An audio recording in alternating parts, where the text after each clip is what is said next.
ఈ కుటుంబంలో జరిగిన విషాద ఘటన ఇంకొకరికి జరగకుండా ప్రభుత్వం చర్యలు తీసుకోవాలి. ఇంత పెద్ద అగ్ని ప్రమాదం జరిగినప్పుడు అంబులెన్స్లో ఆక్సిజన్ మాస్క్ లేకుండా, ఫైర్ ఇంజన్లో నీళ్లు లేకుండా ఘటనా స్థలానికి రావడం వల్లే మా కుటుంబ సభ్యులను కోల్పోయామని బాధితులు చెబుతున్నారన్నారు బీఆర్ఎస్ వర్కింగ్ ప్రెసిడెంట్ కేటీఆర్.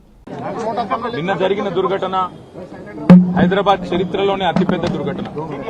అగ్ని ప్రమాదం ఏదైతే జరిగిందో ఒకటే కుటుంబంలో 17 మంది చచ్చిపోవడం అంటే నిజంగా కూడా మనసున్న ఎవరికైనా నిన్న ఆ సంఘటన దృశ్యాలు, ఆ తర్వాత వాళ్ళ కుటుంబ సభ్యుల ఆర్తనాదాలు వింటే గుండె కదిలిపోయే పరిస్థితి. బాధాకరం ఏంటంటే ఇక్కడికి వచ్చిన తర్వాత కుటుంబ సభ్యులు అగర్వాల్ సమాజం యొక్క వాళ్ళ కుటుంబం యొక్క సభ్యులతో మాట్లాడుతుంటే 2.5 పాపను నిన్న అక్కడ సమాధి చేసి వచ్చినాం. అంతకంటే మాకు ఈ జీవితంలో ఇంతకంటే దౌర్భాగ్యమైన రోజు ఇంకోటి ఉండదు. మేము ఎందుకు బతుకున్నామా అనే బాధ అవుతుంది సార్. మేము ఎవరిని నిందిస్తలేము, ఎవరిని ఏమంటలేము. కానీ ఇక్కడ అగ్ని ప్రమాదం జరిగిందని చెప్పంగానే ఏ ఫైర్ బ్రిగేడ్ అయితే వచ్చిందో అది నీళ్లు లేకుండా అరకొరగా వస్తే లాభమైంది, వసతులు లేకుండా వస్తే లాభమైంది. వచ్చిన ఆ ఫైర్ సర్వీస్ వాళ్ళు కూడా మాకు మాస్క్ లేదు కాబట్టి లోపలికి పోలేకపోతున్నామంటే ఇంతకంటే అన్యాయం ఉంటుందా?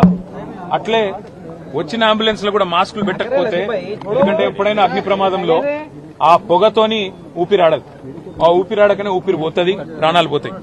అట్లాంటప్పుడు ఆక్సిజన్ మాస్కులు లేకుండా, అట్లాంటప్పుడు వచ్చిన అంబులెన్స్ లో కనీస సౌకర్యాలు లేకుండా వస్తే ఎట్లా? ఆ సౌకర్యాలు ఆ ఫైర్ ఇంజన్ లా అంబులెన్స్ లో ఉంటే కొన్ని ప్రాణాలు బతుకుతుండే, కొంతమంది అన్న మా వాళ్ళు బతుకుతుండే అనే బాధ. ఇలా రాజకీయం లేదు, ఎవరిని తిట్టేది లేదు. కానీ ఒకటి మాత్రం వాస్తవం, ఇంత లాపర్వా ఉంటే మాత్రం ప్రజల ప్రాణాలు మల్లబోయే ప్రమాదం ఉంది. వాళ్ళు ఎంత గొప్ప వాళ్ళంటే ఒకటే కుటుంబంలో 17 మంది చచ్చిపోయినాక కూడా వాళ్ళు అంటున్న మాట ఏంది ఇక్కడికి వచ్చినాకంటే ఎవరిని తిడతలేరు, వాళ్ళు రాజకీయం చేస్తలేరు, ఎవరిని ఫలానా వాళ్ళు మంచోళ్ళు కాదు చెడ్డోళ్ళు అంటలేరు. మాకు ఇక్కడుండే హిందువులు సాయం చేసిండ్రు, ఇక్కడుండే ముస్లింలు సాయం చేసిండ్రు, అందరు వచ్చిండ్రు, అందరు సహాయపడ్డారు, అందరు కాపాడిండ్రు. కానీ మాకు జరిగింది ఇంకొకరికి జరగద్దు.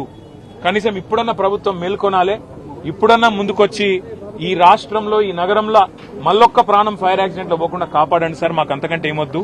దయచేసి మీరు వచ్చిండ్రు సంతోషంగా, భవిష్యత్తులో ఇట్లా కాకుండా చూసుకోండి అని ఒకటే ఒక్క మాట వాళ్ళు చెప్తున్నారు.